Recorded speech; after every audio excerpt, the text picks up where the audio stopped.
ఫలించని అన్వేషణ. మనం బట్టల షాప్కి వెళ్ళి చెప్పులు కావాలంటే దొరుకుతాయా? కానీ అలాగే చేశాడు ఒక ప్రబుద్ధుడు.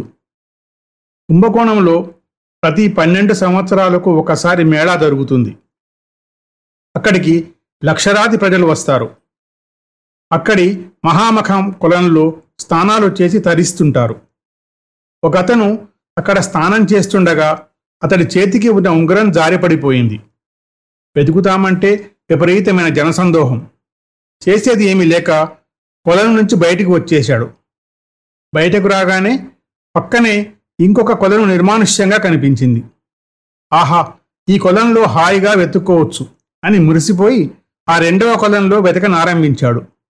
అతను వెతకటం చూసి ఎవరో ఇంకొకతను వచ్చి ఏం వెతుకుతున్నావు అని అడిగాడు. విషయం చెప్పాడు.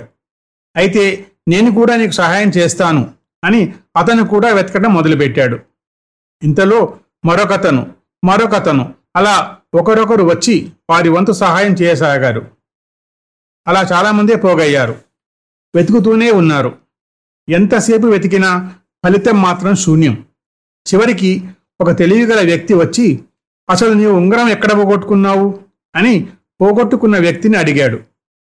ఆ మహామఖంలో అని సమాధానం ఇచ్చాడు ఆ అమాయక చక్రవర్తి. పిచ్చివాడా, అక్కడ పోగొట్టుకొని ఇక్కడ వెతికితే దొరుకుతుందా అని మందలించాడు.